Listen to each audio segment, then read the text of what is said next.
Pay heed, all who enter, and beware of this podcast. Unfortunately, Kansas loses on the road in Ames against number 2 Iowa State. We're going to talk about that, all that, and more coming up. Thanks for listening to KC Sports Network, proudly presented by Emprise Bank. If you're thinking about starting a business or know someone who is, check out Emprise Bank's SBA loans. It's always good to know your options, and they can be your partner in possible. This is the Paid Podcast here on the Kansas City Sports Network. I'm Nick Springer. I'm here with Kevin Flaherty for a live edition of the show immediately following Kansas on the road against Iowa State. Unfortunately, the Jayhawks fall by a score of 74-57. We're going to be breaking all of that down and more here on the show. If you're joining us live, you can drop a comment in our YouTube chat at Kansas Jayhawks KCSN to share your thoughts about the game. Anything else you really want to talk about in the comment section, be sure to do that if you're joining us live. And thank you so much for taking some time out of your Wednesday evening to join us live. If you're listening after the fact, or if you're watching after the fact on our YouTube channel, you can still drop a comment to share your thoughts and join the conversation as well. If you are listening on the audio side, you can give us a subscribe on Apple, Spotify, wherever you listen. And of course, if you're joining us on YouTube, be sure to subscribe to the YouTube channel at Kansas Jayhawks KCSN. Drop a like, and again, drop a comment to join in on the conversation. So Kansas does lose to Iowa State 74-57.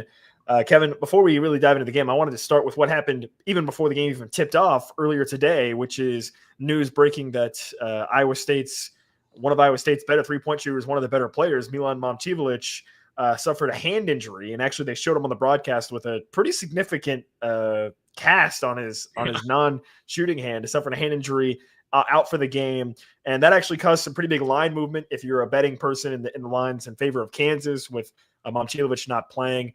But in the end, it may have actually been a bad thing for Kansas because Curtis Jones went from being off the bench to starting, and he scored 20 points in the first half. So it may have actually ended up being a bad thing for KU. But where do you want to start here with this loss tonight for Kansas? Yeah, I think when we talked about this game and previewed it, we were kind of wondering who is going to make the other team uncomfortable and get them out of their comfort zone, particularly when it comes to lineups, right? Because Kansas's starting lineup right now is generally smaller because you have Shaq Moore in rather than a traditional three. And for Iowa State, they're huge, with Milan Momcilovic at the three, being a 6'8" guy, a guy that can post people up and shoot over the top of them. And so you wondered who was going to make who have to change. With him not playing, you didn't have to worry about that, right? It was more, one-to-one. There are a lot of takeaways from this game. Maybe the simplest, I think, is one uttered by friend of the show, Derek Johnson, where he basically said, hey, Iowa State's the better team.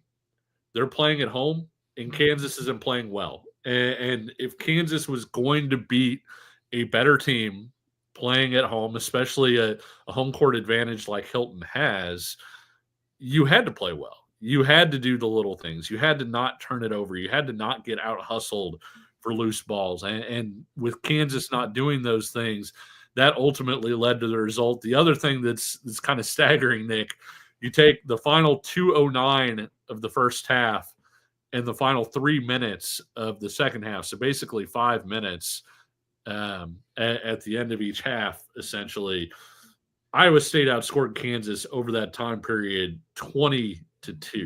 That's the game. Like that's you lose by 17, that's 18-point advantage right there. And I'm not saying, hey, simply that's it, but Kansas absolutely got haymakered at the end of the half and at the end of the game, which turned a game that was close, where Kansas has its chances to the sort of final scoreline that you wound up seeing.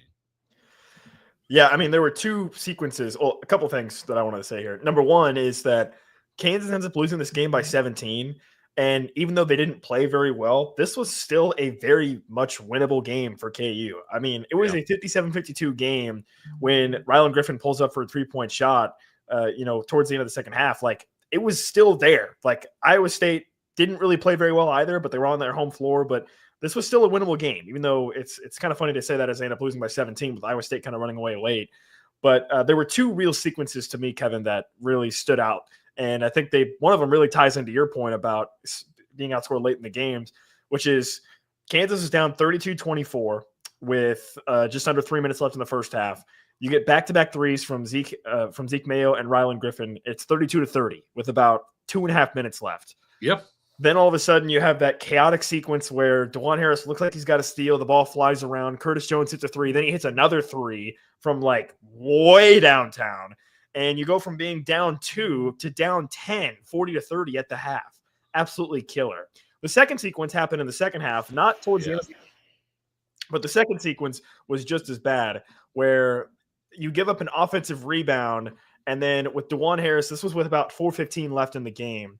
With DeJuan Harris and Diggy Coit both in the game, there was a moment where they both get stuck in between guarding two guys, and neither of them end up guarding either one, and Tamin Lipsey hits a wide open three.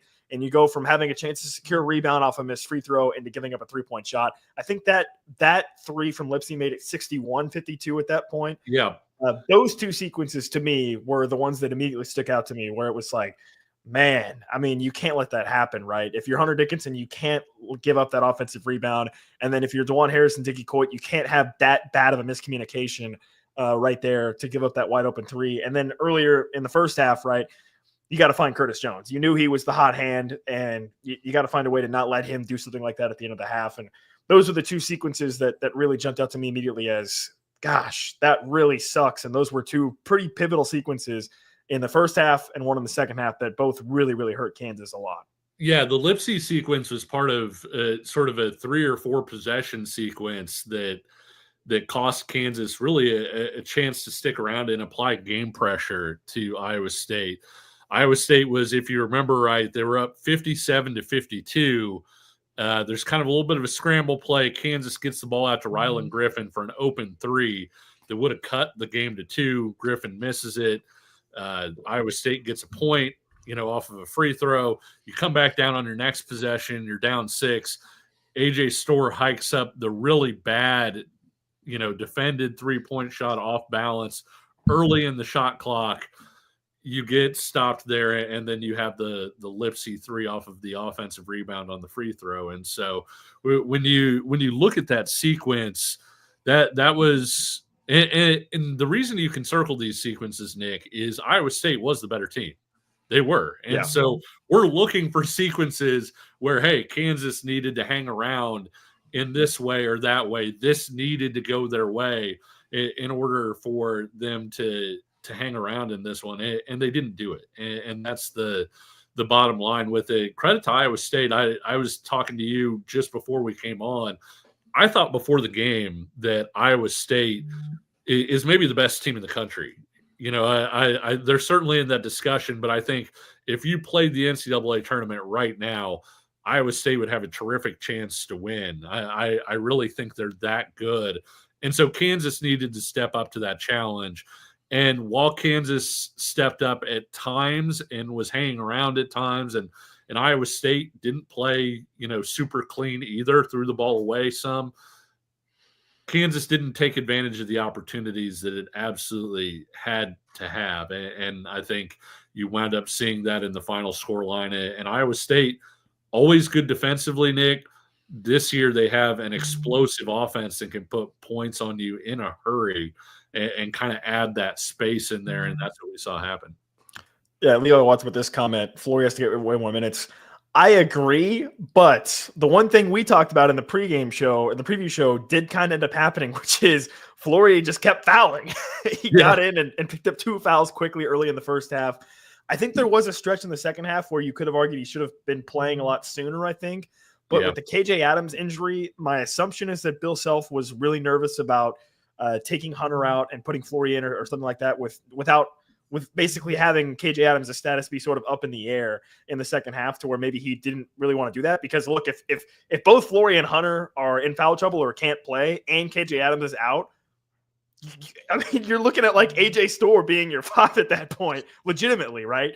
So I guess maybe that was the assumption as to why Flory didn't get more action in the second half. But I agree. Flory is by far and away my favorite player on this team to watch. He's so explosive. He is chaotic at times, and he does commit fouls, obviously. But that's part of what makes, I guess, the joy of watching him play as well.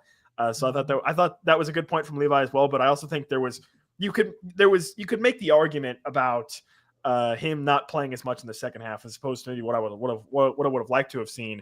But Kevin, Hunter Dickinson also really struggled in this game. Just 6 points for him, 8 rebounds. Also had a number of turnovers. Finished the game, I'm looking at the box score, with 4 turnovers. Just a tough game for him. Kansas struggled to get him the ball, and when they did get him the ball, good things didn't really happen very often either. 4 credited turnovers, I should say. One of the comments there, is about the turnovers that Hunter had, and there were other times when Kansas turned the ball over where Hunter gave the ball to somebody in an impossible situation, and basically, you'd see Zeke Mayo catch the ball on like a back cut or something. Iowa State's rotation would be right there, and so the turnover would maybe go to Zeke Mayo, even though he had nowhere to go when he caught the ball, and so he really did have a tough time passing the ball. I thought Iowa State did a really good job pressuring the ball, Nick, but at the same time, the things that you get taught in 3rd grade basketball and 6th grade basketball and 9th grade basketball about not leaving your feet when you're passing. Was it just me, or did it feel like every other pass from Kansas was an off balance, jumping up in the air, looking for somebody once you were in the air? I think that really, really hurt in terms of they didn't pass the ball well as a team. Hunter Dickinson didn't pass the ball well. We had a comment about DeJuan Harris in here earlier as well. Not one of DeJuan Harris's better games. And you look at the free throws, when you look at the fact that the reason DeJuan is in the game, I think somebody asked what he brings that's better than Shaq Moore. It doesn't show up in the box score specifically, but Kansas gets better shots when DeJuan Harris is in the ball game. Kansas runs its offense better when DeJuan Harris is in the ball game. The truth is, it's great to play both of them together when you can. And obviously, you miss out on some shooting and things of that nature. But I think people always ask, well, why is Diggy Coit playing in this situation? It's usually because DeJuan Harris has come off the court, and you feel the need to add an extra ball handler in along with Shaq, along with Zeke, to be able to try and get the sort of shots that you're getting at the same time with DeJuan, almost, I don't want to say by himself, but he's helping to generate some of those looks. And so his importance for this team is really big, because you pull him out, and even if it's for a 5-minute span, if you look at the looks that Kansas gets over those 5 minutes, they're really poor. And so I do think this was a rough game for him. It was a rough game for a lot of people, honestly. I think AJ Storr did a couple good things. Also, didn't compete in some other spots, was out of position in a few other spots. That if you wanted to take a microcosm on AJ Storr, it was the play where he defended really well, and Jay Billis is like, "You're in the right position, just don't foul." And so, that's kind of the AJ Storr experience at this point is, hey, you're getting 3/4 of the equation right, but you got to get that last part right too. And so this is a game that you would have liked to see more from AJ Storr. You would have liked to see him continue to turn that corner, to make the most of that opportunity, especially with KJ's shoulder. Opportunity kind of missed, I think, too, there as well. Yeah, I mean, AJ Storr, it really is a roller coaster to watch him play. Sometimes it's a bit comedic. It can be making you want to pull your hair out. You mentioned earlier in the show that 3-point shot that he took, that was just like, it was like 6 seconds into the shot clock, and just a straightaway guarded 3. It was like, I'm not really sure what that was. But yeah, and then there was a couple plays where he actually did, he was playing with effort, it looked like. He had the one play where it was kind of a loose ball in the corner, and he just sort of bodied the guy. I don't really know what the plan was in that particular sequence either, but I'll just say this. Like, I think if you're still clamoring for more minutes from AJ Storr at this point, I don't really know what he's shown to indicate that should be the case. Like, it's just not clicking for him quite yet. Right. And, I think with Rylan Griffin, I think if you're a little bit upset about this game in particular, I think Rylan Griffin's the one maybe to point to in that, hey, maybe he could have got on the floor more in the second half. Because he has shown more of a spark in recent games for KU, but yeah, as far as AJ Storr is concerned, I'm just not quite sure what what you could see from the outside that makes you think he needs to be on the floor more, because he's inconsistent. His offensive rhythm, there isn't any of it. And yeah, I don't know. I mean, like I said, I think with AJ Storr and Rylan Griffin, so you can lump both of them in this conversation, with kind of the way the season has played out so far, I think KU's ceiling is unequivocally lowered by those two guys not developing or not, integrating into the system quick enough, right? But they could still figure it out. They could still get something going. It's just that, yeah, there is still time. But again, like I've talked about it before, like that time is running out because you're playing 2 games a week now in conference play against generally, high to elite level opponents, aka tonight's game against Iowa State. And you don't have time to experiment with guys, screwing around on the floor in games like that, right? So that's kind of where the issue arises with those guys. I think with Rylan Griffin, there could be a case for maybe him seeing the floor more in the second half. But you mentioned earlier, like Iowa State is the better team right now, the better team on January 15th, 2025. Okay. And that's fine. We mentioned it. You don't necessarily want to be playing your best basketball or be the best version of yourself in January, but they're the better team tonight on January 15th, 2025. They were playing at home. And to be quite honest with you, Kevin, they were out hustling Kansas in a lot of situations also, which was really unfortunate to see as well. I'm sure that's something that's really going to irk Bill Self. But, when you have the combination of those 3 things, and then you factor in that Kansas also was turning the ball over a lot, especially in the first half. They weren't really getting into much offensive rhythm. Hunter Dickinson really struggled. Zeke Mayo was kind of their only really guy that they felt like they could go to for a bucket in certain situations. Like the combination of all those things is going to make it really tough to win a game like tonight. But I don't think that shouldn't completely, discourage anybody from this team not being able to get things going and figure something out in March, because you played a really good team on the road. And in college basketball in 2025, regardless of the opponent, right, you're not going to win very many of those games very often. And so, it is what it is. Without Montevilich, I think Iowa State deserves a lot of credit for them, kind of figuring things out with him being out seemingly sort of a last second type situation. But yeah, for Kansas, there's certainly a lot of questions that still need to be answered, and a lot that they still can figure out heading into this stretch of conference play. Yeah, I agree. And Iowa State, I did think Kansas defended pretty well overall. They got caught on a couple scramble opportunities off of rebounds, etc. A third of Iowa State's points, 23 of them, came off of turnovers. And so you don't have your set defense out there. And so it's Kansas's defense did really well against an offense that is one of the country's best. And so I think if you're taking anything positive from this, that would maybe be, I don't want to say a moral victory, because nobody's considering this a moral victory, but that would be something that you can say, okay, you can continue to build off of. That part was that the defense, I think, was pretty good. One of the issues is, though, Nick, and I mean, people have alluded to it in the chat, your best defensive lineup is not really your lineup that's also putting points on the board. And I think that's where people get frustrated, is you want to say, okay, DeJuan isn't scoring, put in Shaq Moore at point guard, Zeke Mayo and Rylan Griffin. Well, okay, but then you're not creating offensive possessions right now, because that's one of the things that DeJuan does really well. Well, okay, let's take out Shaq for DeJuan. Well, okay, but Shaq Moore feels like he should be out there, and he's a really good defender, but then if you replace Rylan Griffin, you don't have the shooting. So I think that's, if we're looking at this team, and I'm sure we're going to get to this more, where this team projects into March, there is time for everything to come together still, all of those things. I think that's the one concerning thing for me, is that you can put a lineup out there that can probably get you some points. I'm not sure they'd be able to defend anybody.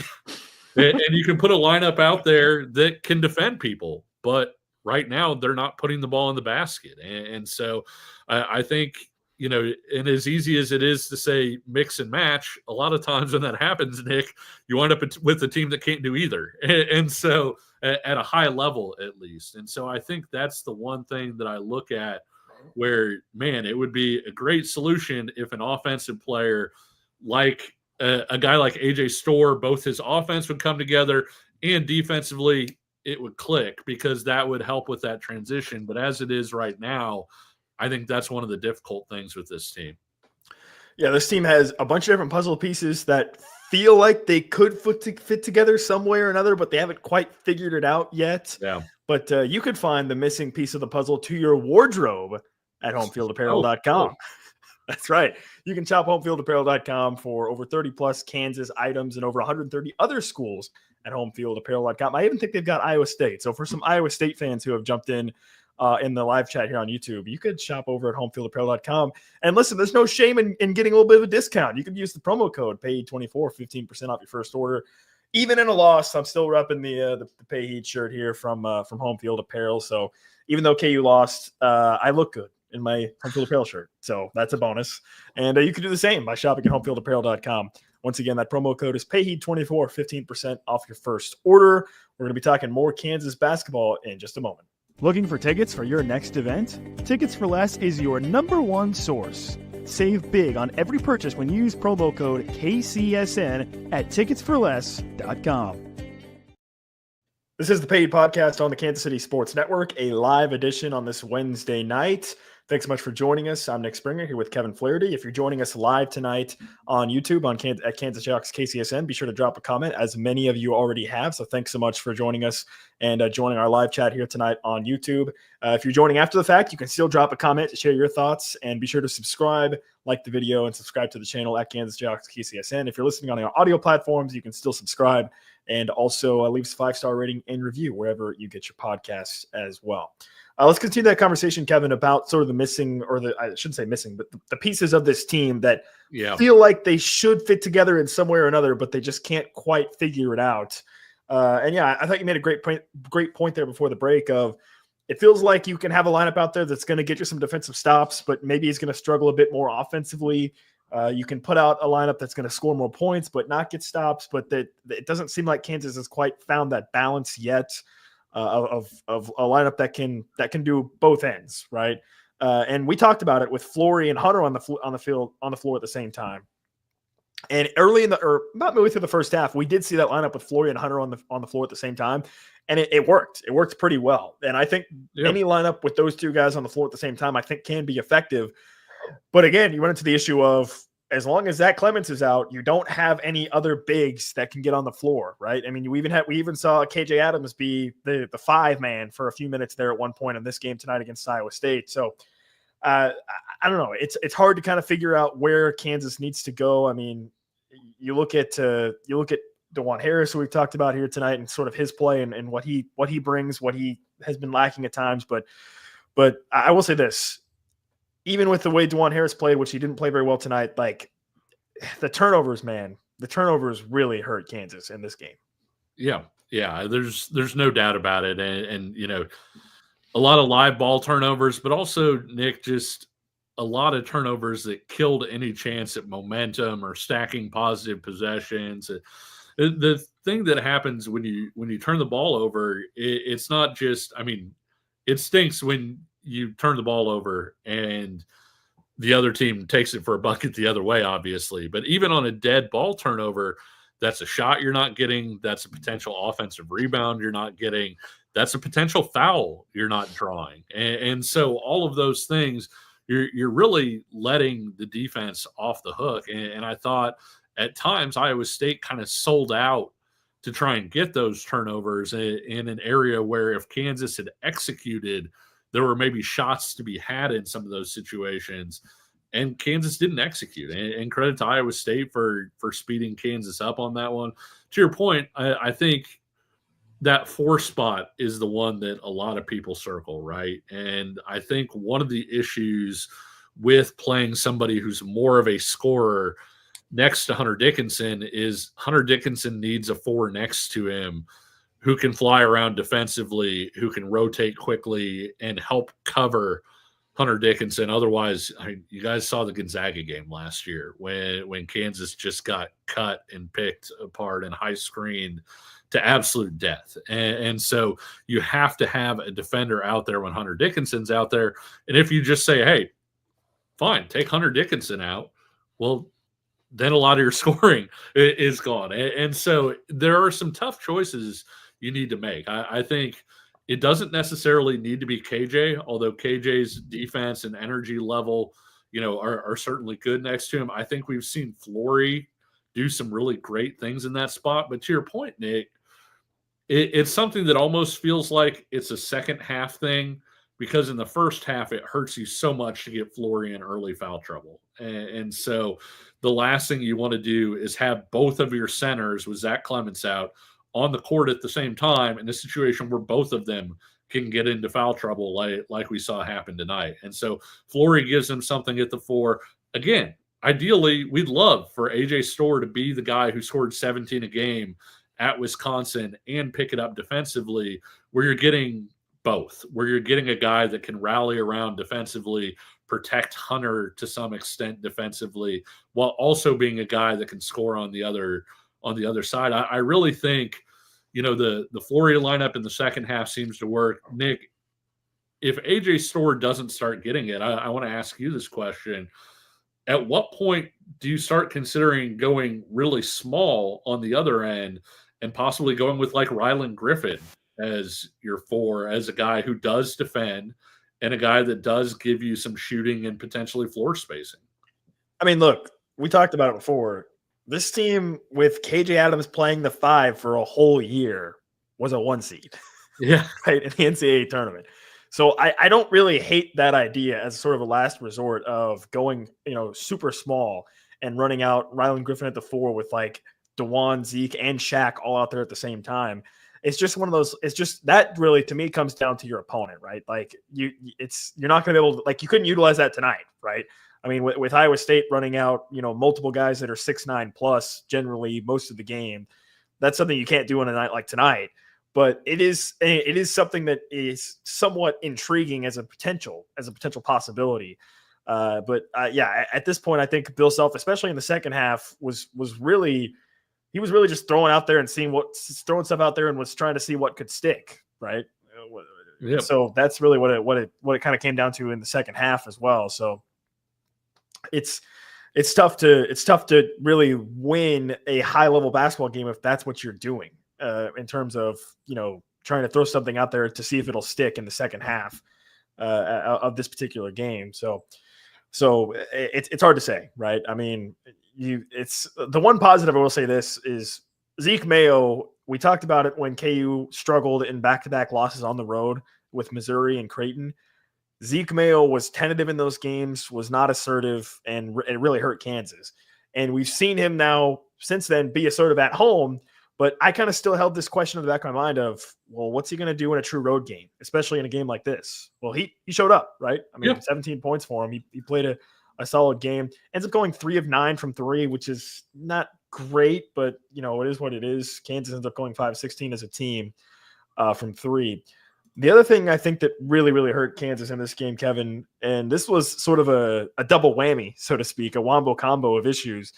Obviously, Kansas has had the chronic issue this year of struggling to get to the free throw line. Right? Yes. That's been an issue this whole entire season, and it continued to be an issue tonight. But that was really compounded by the fact that tonight, when they got to the free throw line, it didn't matter because they went 4 of 11 as a team, which is just unfathomable to be that way when you consider that Iowa State went 18 of 25 from the line. I mean, we talked about the 17-point loss. You mentioned the 20-2 combination of the two ends of halves. That's one area where you lost a lot of points. But I mean, at the free throw line, you lost at least, I mean, just looking at the raw numbers, 4 versus 18, you lost 14, but you also went 4 of 11. So you lose even more really on that end.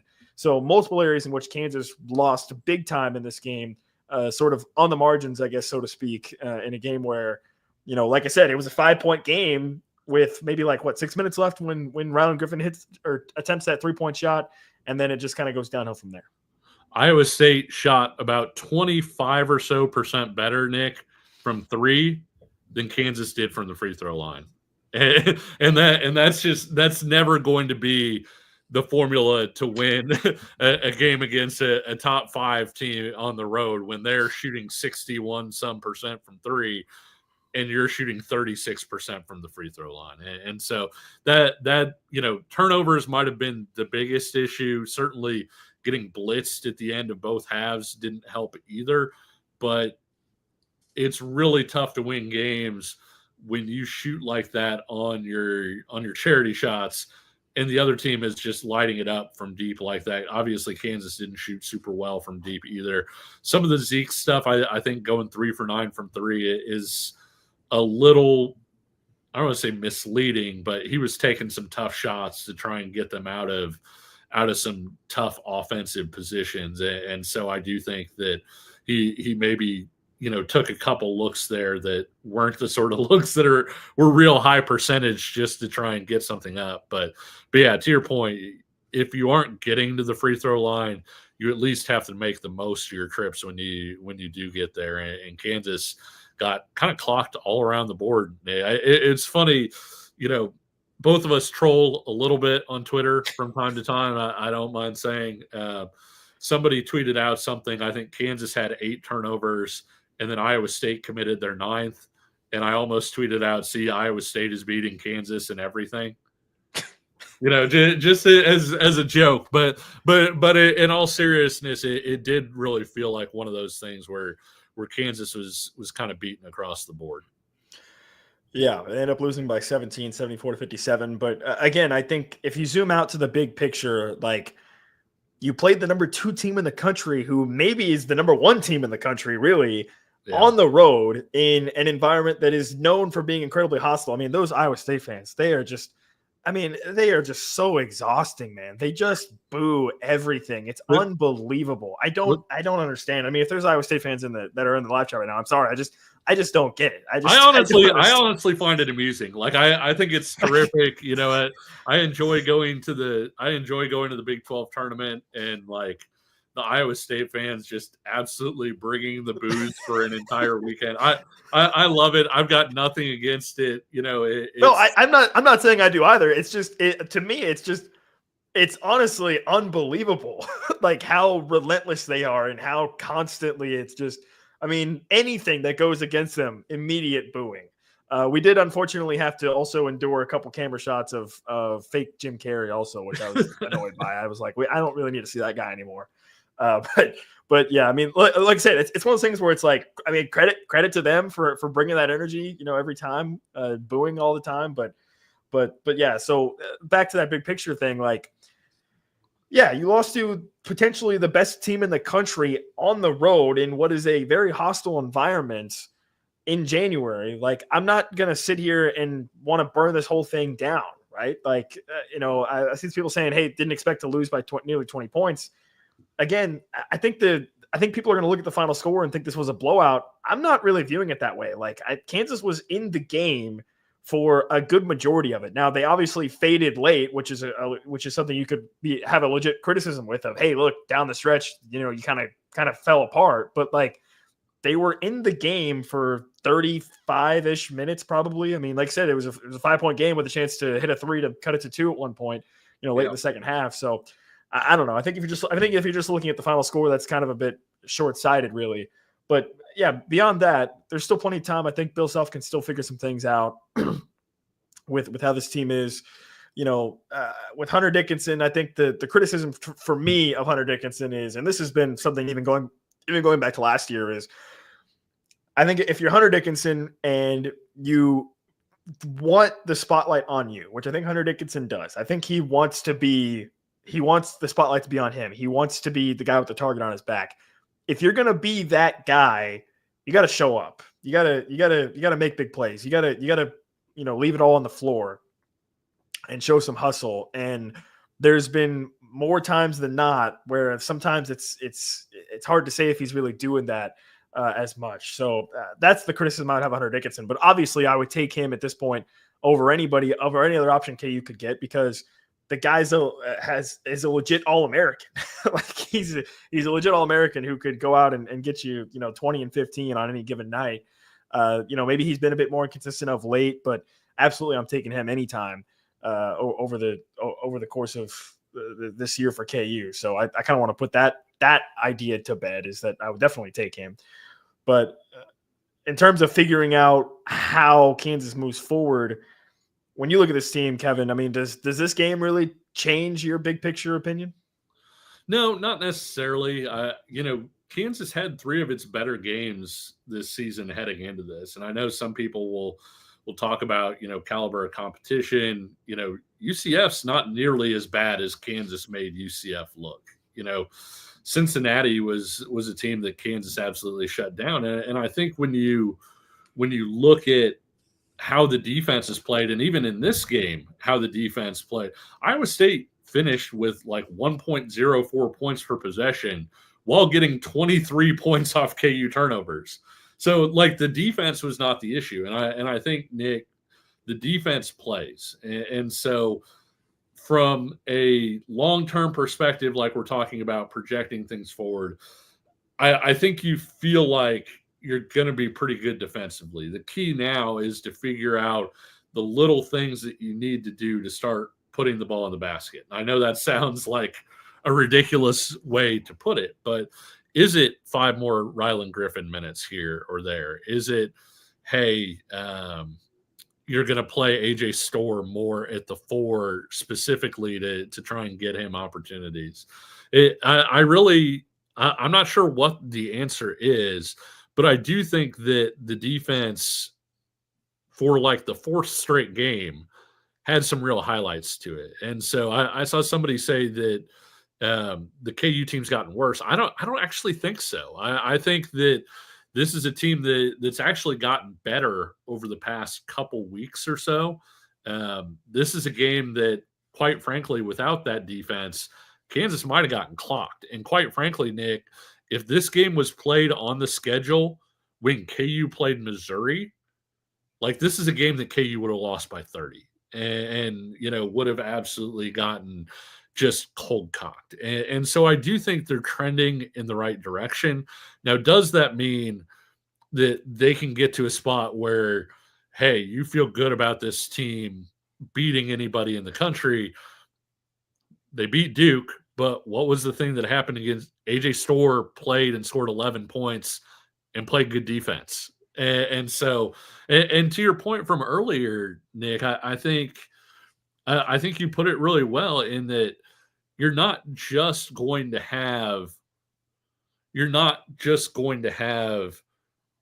AJ Storr out on the court to have AJ Storr on the court. He has to earn that. He has to go out and have Bill Self see it and be like, hey, those 5 minutes were really good. You've earned another 5 minutes. And so it's not as simple as a lot of people just say, oh, throw AJ Storr out there and have him play through it. I'm not sure that's the answer. I really think that AJ Storr has to do his part. And if AJ Storr plays like he did against Duke, then AJ Storr is going to earn more minutes and more opportunities. And this Kansas team is going to be better because when they're getting that stuff from that specific spot, then Kansas is going to be better than they are right now. And so I do think there are a few things here and there that they can tweak. But to your point, I mean, Hunter Dickinson's got to show up offensively. Zeke has been showing up offensively, needs to continue to do that. The defense needs to continue to be where it's at. Rylan Griffin, I think, is starting to play better and better when you take, not necessarily tonight's game, but the last 4 or 5 games in a row. And so I do think that there are some things that you can do that can happen a little bit differently. DeJuan can certainly play better than he did tonight. I do think that this is a team that does still have some upside to get better. There is still some time to do it. I know some people have said, hey, it's too late. You don't see major changes in conference play. Remember, Remy Martin was missing in the middle of conference play because of an injury. Malik Newman got benched in February because Bill Self was so mad at him, and everybody was like, oh, Malik Newman's never going to get it. And then he was terrific. You look at Silvio and the role he played on the Final Four team. Nick, he was like non-existent until he had to play because of injuries. And so that's all I'm saying. I'm not saying that, hey, it's the most ideal situation. They're perfect. Everything is great. There's flowers in the breeze. But I am saying I do think that Bill Self teams in the past have made some of these transitions and gotten better later on than where they're at right now. Yeah, I mean, I would just say, like, again, lose on the road to number 2 team in the country. Like now is probably not the time to panic, really. Yeah. In a game where you were down 5, late. So that's setting that aside. Is that we'll see. I mean, like I said, I think you said it pretty well with the AJ Store stuff and with everything else. Like there's still time for KU to figure it out. The good news is, Kevin, that KU should have a pretty easy game coming up next against Kansas State. Don't say that, Nick. Don't say that, because those boys are terrible. K-State is really struggling right now, but K-State will also have absolutely nothing to lose in that game. Yeah, that is true. And so, it's a situation where you almost feel like, if I were a bettor and we're betting my mortgage which my wife is right upstairs, so I can't say that too loud or else, people are going to see me get assaulted on camera. But I would not necessarily bet KU to cover that game, Nick, because even with the spread being what it is or what it will be for that game, I think there's at least a chance that it's kind of like the Missouri game from a year ago, where Missouri didn't really have anything to lose and KU wasn't necessarily in trouble, but it was just kind of a MAC game all around and KU didn't cover. And so if you like betting, I would not touch this one. I think there's easier money to be made out there when betting against the spread. Yeah, and obviously Kansas did not cover tonight either against Iowa State. If you're a betting person, first game in their last 4, because they covered the previous 3. The last 3 wins. Not only did they win, they covered all 3 of them. Right? I believe you are correct. Yes. Yeah. And all right, this has been betting with Kevin and Nick. There you go. Remember, good teams win, great teams cover. Yeah. So again, I can't really reiterate enough. I understand straight off this game, sort of the frustration of how it ended. Having all of these things going on. I don't think KU is any worse off now from a big picture perspective than they were 3 hours ago before this KU Iowa State game tipped off. I don't think they are objectively in any worse situation now than they were before the game tipped off. I think there's still obviously plenty to work on, and plenty of ways that they could improve as well, which is, again, not a bad thing. KU is obviously struggled on the road as of late. They got the couple big wins on the road against Cincinnati and UCF, but this was going to be a tough road game regardless. The unfortunate aspect of this, though, is with the loss against Iowa State here on the road, it does put you more behind the 8 ball, obviously, in terms of the conference title race at this point, because with Iowa State, I mean, you look at their upcoming schedule, as I'm going to do some great podcasting here and pull it up as quickly as I can right now. Look what they've got ahead. I mean, they're getting West Virginia on the road. Okay. Then they get UCF at home, Arizona State, Arizona, Kansas. They're probably looking at still having, they have 1, 2, 3, 4, 5 games before they play Kansas again on Monday, February 3rd. They're probably going to go 4-1, maybe 5-0 in those games. So they're going to be rolling into Allen Fieldhouse in February, still probably with only 1 loss, maybe in conference play up to that point. So that does kind of put you behind the 8 ball a little bit, but yeah, it is what it is, I guess. I'll just say Kansas, by the way, with tonight's loss and the margin and all of those things, fell in KenPom from number 7 all the way to number 7. Yeah, and that's honestly probably a testament to how good Iowa State is, obviously. Because in KenPom, they're number 5 in defense, number 9 in offense. So, and you really did a pretty decent job on them defensively for the most part. So, all right, we are going to have later on in the week, we're going to be talking a little bit more about K-State, I think. Also going to be talking some KU football transfer portal later on in the week as well. Also, in case you missed it earlier today, on Wednesday, Kansas did pick up another commitment from the class of 2026 in state with Hunter Higgins. And Kevin had a chance to catch up with Hunter down in my neck of the woods, actually, around Mays, Kansas. You enter Mays, Kansas, there's the big sign that says home of Nick Springer, just right there. Yes. Very famous there. And so we are going to have a chance to hear from what Hunter had to say after his commitment coming up later on this week as well. So you'll definitely want to be keeping an eye on your feeds for more content. Also, we'll talk more KU and K-State after the game later on this weekend. Of course, with the Chiefs also playing on Saturday, it's going to be a packed weekend if you are a KU fan and a Chiefs fan, with Kansas playing on Saturday afternoon, immediately followed by the Kansas City Chiefs. So hopefully it's a very joyous Saturday with both the Jayhawks and the Chiefs getting wins. As we're going to talk a little bit more K-State later on in the week and more KU football also later on in the week. But until then, Kevin, you got any final words for our great live listeners here tonight and all of our listeners? For those of you that are Chiefs fans, check out the Kansas City Sports Network watch party for the Chiefs. That's right. Yes. At Ben Holiday Distillery on Saturday. I know Nick and I went to the watch party for the draft last year, and it's a really good time. And if you haven't been out to Ben Holiday and you're a whiskey fan, and a lot of you know that I am, they have an excellent selection and some really great stuff. And so it's definitely something you should check out. Look at the KC Sports Network Twitter feed. I believe they've been putting up stuff where you can RSVP and swing by and hang out with your favorite KCSN celebrities. And by that, I mean neither of us. Obviously, maybe Kent Swanson might be there or somebody like that. And so it might be worth signing up for. Yeah, unfortunately, I won't be there. I'm guessing you won't be there either, Kevin. Haven't decided yet. It's a possibility, Nick. I am a RSVP maybe. It is in Weston, Missouri. I will say this. You mentioned it, Kevin. You and I have obviously both been there.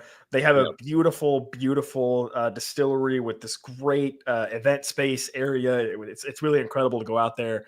And I'm sure maybe it looks pretty beautiful also with all the snow probably still out there as well. So it's definitely worth checking out in Weston, Missouri. And yes, you can check out KC Sports Network on social media to find out ways to RSVP for that if you are looking to watch the Chiefs with some of your best friends, which is exactly what we are here at Kansas City Sports Network. Most of us are Chiefs fans. So, you can enjoy that as well. So should be a fun time on Saturday. Hopefully it's a fun time for Kansas as well on Saturday against Kansas State. Until then, though, he's Kevin Flaherty. I'm Nick Springer. We'll talk to you again very soon with more KU basketball and KU football discussion coming up later on this week. Until then, take care. Step away from the ledge a little bit if you're worried about KU basketball. It'll be okay. But until then, he's Kevin Flaherty. I'm Nick Springer. We'll talk to you again soon. See ya.